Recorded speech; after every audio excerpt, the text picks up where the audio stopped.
Yo, what's up guys? So new update with Diablo Immortal's new closed beta that just got announced today. Let's go and hop in, check out the trailer, and then we'll go over some of the new info that came out over on a blog post, and I'll update you guys on the new closed beta.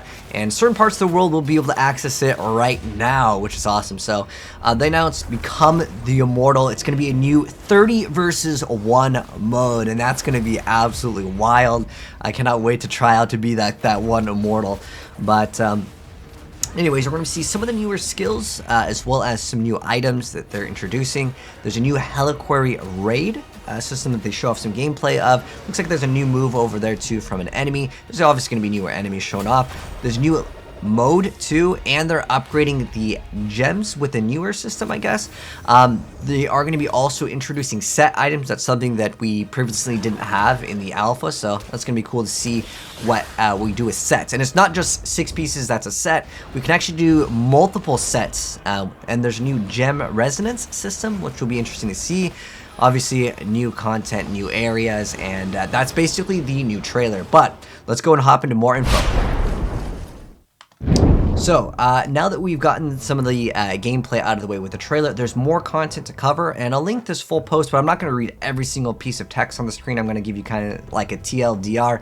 The gameplay that you guys are seeing is me that participated in the previous iterations of the alpha. That's just in the top right. But anyways, let's go and go over the new closed beta. So, first off, if you live in Canada or Australia, you have access to it now, but they will be expanding this closed beta access to South Korea, Japan, and China at a later time.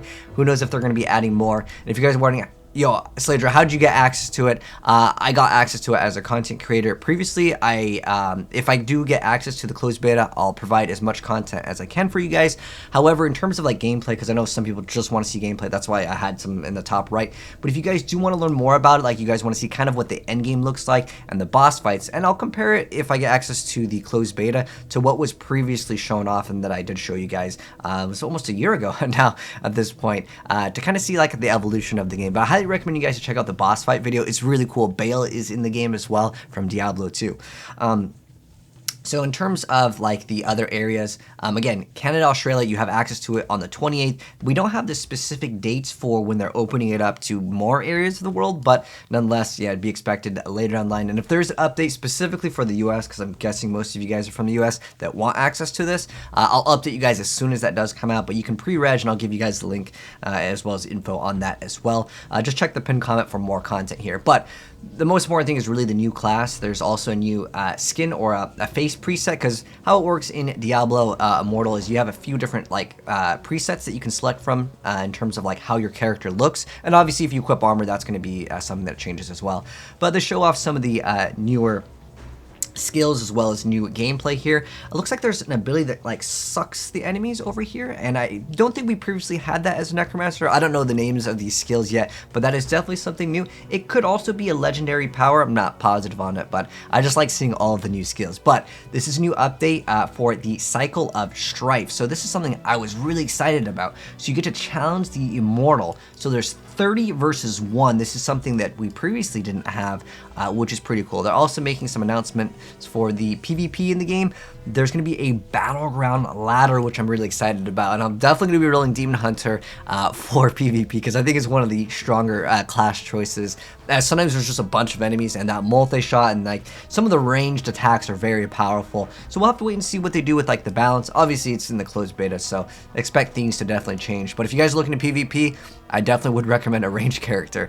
Anyways, unless it's the Crusader, the Barb actually has a really good basically immortal, what is it? Ignore pain. That skill was really good for PvP as well, but Crusader is really strong if you do want a melee choice. But anyways, this is a new announcement for set items. They go through it kind of fast. This is the only one that I really got to see over here, because they don't like scroll down and read the full effects. But over here with the like bigger bonus, this is one I just screenshot and paused here. So with this set bonus, it said, every single there's like a duration on when you can be hit and you'll be granted a shield once it scrolls down. It's kind of fast though, like I said, that's why I took a screenshot. It does show you some of the like stat attributes, but it also has like a magic attribute. But like each time you take damage, you have a 20% chance to make a shield, and then with the bonus, while shielded by the set, you gain up to a percent increased movement speed and can move unhindered through enemies. If any of you guys have played on like the leaderboards for Diablo, being able to move through with the illusory boots is actually pretty big for a lot of builds for survivability. So that is going to be something that could be something to look out for. Now, I know a lot of you guys that maybe played Diablo 3, you're thinking, oh, is this going to be a 6-piece set for every single build? Not exactly. The way that the like equipment works in this game, you have your right side, which is like your legendary. So I believe the sets are just going to be on the left side, which is going to be like your ring, your amulet, belt, and boots. And the other side, which is going to be like your chest piece, I believe that is still going to be like legendary best in slot more than likely, as that's how it was in the game. However, with this new iteration here, they do mention specifically that you can wear a full set for its 2 bonuses, or mix 3 pieces of 2 different sets for 2 different 3-piece bonuses. So I'm guessing if they're mentioning it, it should be viable, because I know some people, they don't like, oh, that you need this full piece, you pick a 6-piece and you kind of go, right? That's kind of how Diablo 3 is, even though you have like the LON and LOD builds that don't run off of sets. This could be something to kind of mix and match, and I like that idea. That's really cool. So I'd say that's a positive change for me in terms of sets.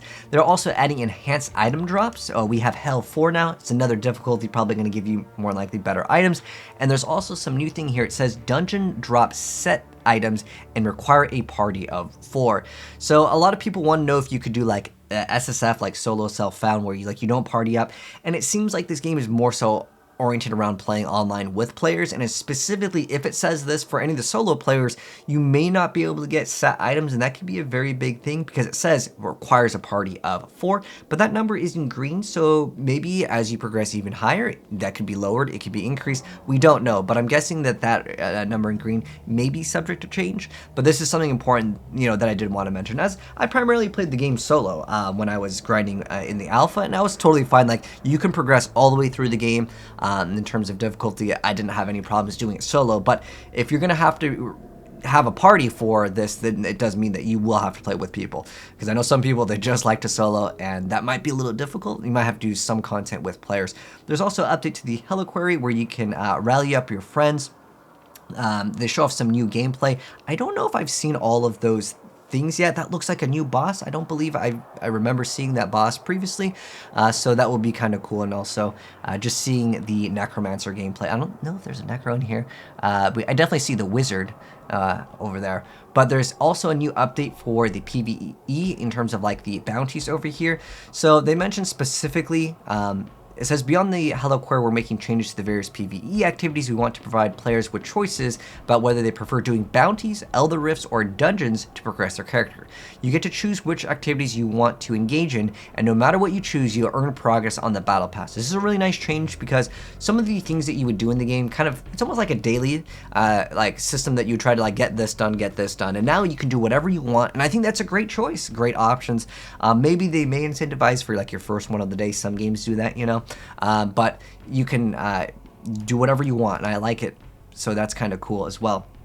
Now, they did mention specifically for the challenge, and I want to type this in, for the challenge rifts. So they mentioned dungeon crawling is the hallmark of the Diablo experience. We've made changes to challenge rifts as a core part of your gear progression, especially higher challenge rifts. For players who want the highest level gear, seek out new upgrade materials in challenge rifts that can't be acquired any other way. So even though this kind of lets you play the way you want, if you want to min-max, it looks like we're going to have to do this. But this is a fun thing to do. I like the challenge rifts because it progressively gets harder as you go up. If you've played it, it's not the same thing as the challenge rifts in D3 where you'd have like a build. This is kind of like you get your character and you kind of see like the numbers that you can get, like in terms of like the difficulty. It's cool. But this is a really big newer change as well with controller support. I'm really actually super excited about this, as I'm not a fan of touchscreens myself. Now with controller support, you could probably try to get mouse and keyboard support. If you guys were wondering, because I got this question asked a lot, how was I playing with mouse and keyboard? I used a different application that would connect my mouse and keyboard to my PC, and then I would USB it through my phone.